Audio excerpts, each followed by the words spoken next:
Just last question before we wrap up. We are seeing this incredibly violent moment where it could be this other moment of post 1967 where things are really redrawn. Israel has taken land in Syria. The Syrian regime has fallen, a terrible regime, but one now that has been replaced with a much more compliant one in terms of resistance to Israel. Hezbollah has been severely weakened. Yemen is being bombed. There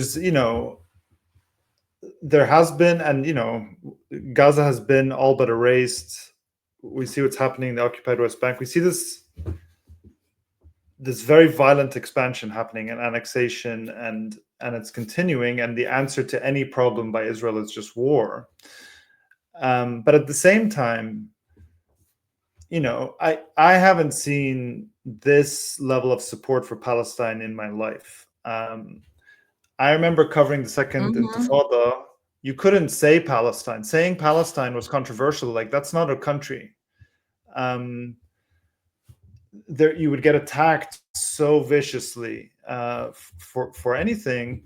That we had that acronym PEP, Progressive Except for Palestine. That was kind of like the norm. Now we're seeing this, this groundswell of opposition to Israel, a groundswell of solidarity with Palestine, massive marches, massive demonstrations, thousands of actors and media industry figures in Hollywood have signed a letter pledging not to work with Israeli state or anything linked to the Israeli state, which is incredible. We saw massive campus uprisings. We've seen people block ports. And so I guess my question is, do you have hope that there's actually, some argue that this is the end of Zionism as like Elan Pape, and it's just a very violent and very long end. And it's very hard to predict or tell anything, but I guess, yes, with all this darkness, there is this light also that's happening. And how would you kind of gauge this moment as we're entering kind of this third year of genocide? I get so emotional. Oh. It is our duty to have hope. It is our duty to resist. It is our duty to fight. There is no alternative. There is no alternative. Even if you believe in your heart and justice, but feel hopeless, so you don't do anything anymore. What's the point of the protest? What's the point of writing a letter? What's the point of this meeting? What's the point of publishing? You're basically stopping, right? And the truth is that we are the most hopeful when we're doing the most work together. And we are the least hopeful when nothing is being done. So understand that your work and labor is the source of hope. It's like this dialectic. You want hope, but you're the source of hope. So you just gotta, this is the thing. And I get emotional because I think I had a really hard time, especially this year. I mean, all of us go through ups and downs, through rage and despair and like feeling like, I think I had the hardest time around when Israel attacked Iran.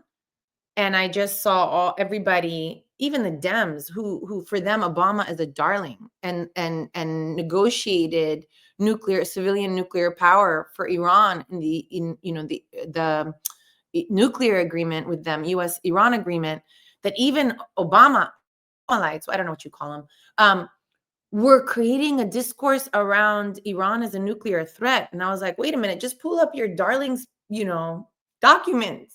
What are you talking about?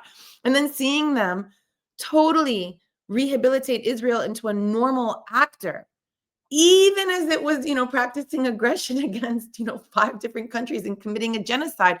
I think the that was my lowest point. And the way that I have since then been able to pull myself out of despair was to remind myself, kind of what you were saying at the top, right? We couldn't say Palestine in early 2000, and look at us now, right? And I went farther than that. That we have ancestors that have been doing this work for over 100 years, who in their moment of deep despair possibly could not imagine that there would be an entire generation and millions across the world in protest. And here we are. And so I remind myself, I am a blip. I am a blip in the lineage of my ancestors and in the lineage of those who will be descendants, right? This continue. We continue. So this idea is at the end of Zionism, is it not? I think we're right to be cynical, to see the Arab world, completely reconfigured. And you mentioned Syria, but it's not. Yes, Syria because of its governance, its current governance, but wants to disarm. There's a faction in the Lebanese government that wants to forcibly disarm Hezbollah and enter into normalization with Israel. These states and people, it's not just the states. People are exhausted and don't know how to war and create and to pursue life, and are now entering into this phase where let's give normalization with Israel a chance. So it is as dismal as it is as hopeful. And I think that we need to hold those things in tension. It's not one or the other. These are happening at the same time.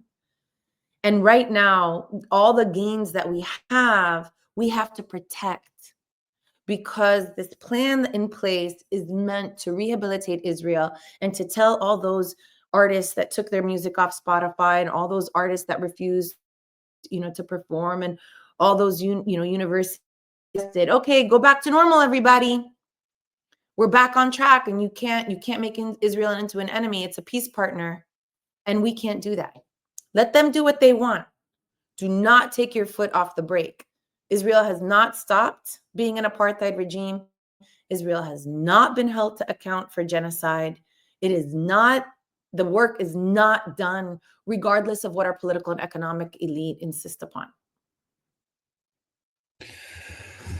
Well, Noura Erakat, thank you so much. Thank you for all your work, such important work, and your words and your actions. And we'll obviously keep the conversation going.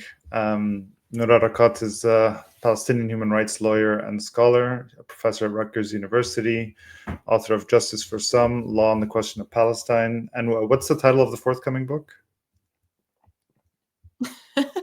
Confronting Zionism. Confronting Zionism. Okay, we'll have to look out for that. Real subtle, but it comes from the Manifesto of Dignity and Hope. It's really it's really intent on lifting up a Palestinian tradition. Palestinians have got this. They've been having this. They've been leading this. We do not want to be saved. We just want the space to be able to liberate ourselves. So we're asking, the ask is basically take responsibility for the harm you've created.